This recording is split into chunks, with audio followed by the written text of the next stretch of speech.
আসসালামু আলাইকুম viewers, welcome to my channel. আজকে আমি আপনাদের সাথে শেয়ার করব কাঁচা আমের টক ঝাল মিষ্টি আচার। আর সেজন্য আমি নিয়েছি 1 কেজির চাইতে সামান্য একটু বেশি কাঁচা আম। এখানে 3টা কাঁচা আম নিয়েছি। তো আমগুলোকে আমি প্রথমে ধুয়ে ভালোভাবে কেটে নেব। আর আমগুলো আমি খোসা সহ নিব, এগুলোর খোসা ছাড়াবো না। তো প্রথমে আমি আমগুলো কেটে নিচ্ছি। তো দেখতে পাচ্ছেন আমি আমগুলোকে এভাবে কেটে নিয়েছি। এগুলো খোসা সহই আমি আচার বানাবো। এখন আমি এর ভেতরে খুব অল্প পরিমাণে একটু লবণ আর অল্প একটু হলুদ, এই দুটো আইটেম দিয়ে এগুলোকে ভালোভাবে একটু মেখে রেখে দেব 1 ঘন্টার জন্য। 1 ঘন্টা এটা বাতাসে একটু টানবে, যেহেতু এটা আমি রোদ্রে দিব না। তো কিছুক্ষণ বাতাসে রেখে দিলে পানিটা একটু টেনে যাবে।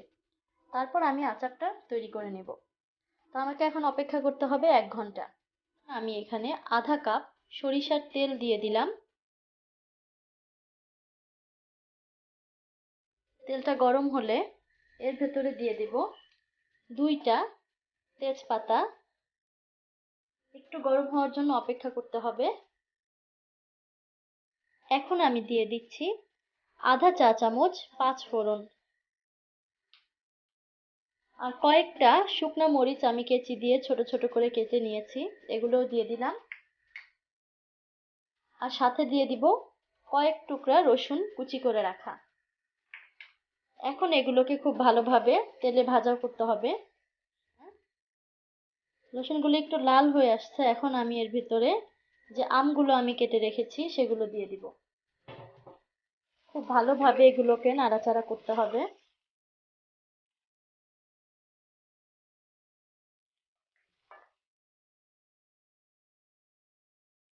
তেলে খুব ভালোভাবে একটু নেড়েচেড়ে নেওয়ার পরে এখন আমি এর সাথে দিয়ে দিব 1 টেবিল চামচ সরিষা বাটা। সরিষা বাটাটা অবশ্যই দিতে হবে, কারণ এটাই আচারের মূল উপাদান। 5 ফোড়ন এবং সরিষা এই দুটোতেই আচারের টেস্টটা বাড়ায়। দিয়ে দিচ্ছি 1 চা চামচ মরিচের গুঁড়া। ঝালটা আপনারা আপনাদের পছন্দ মতন দিবেন। আমি এই ঝালটা মিডিয়াম দিচ্ছি। এখন এগুলোকে খুব ভালোভাবে তেলে নেড়েচেড়ে নিতে হবে।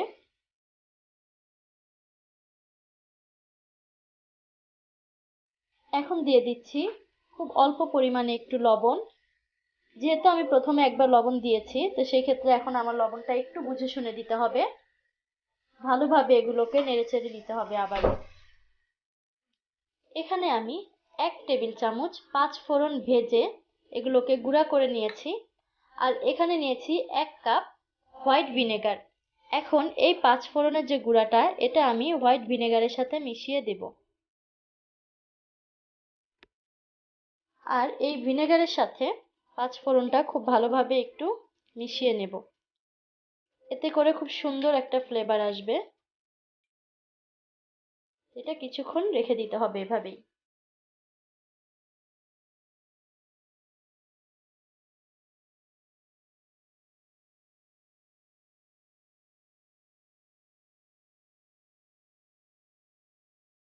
এখন আমি দিয়ে দিচ্ছি আধা চা চামচ টালা জিরার গুঁড়া এবং 1/4 চা চামচ গরম মশলার গুঁড়া।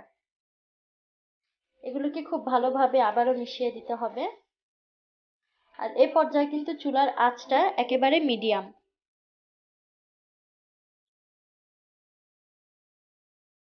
আর এখন আমি এর সাথে দিয়ে দিচ্ছি 1 কাপের চাইতে একটু কম খেজুরের গুড়। আপনারা চাইলে চিনি দিতে পারেন। গুড় দেওয়ার পরে এখানে কিন্তু অনেক পানি ছাড়বে।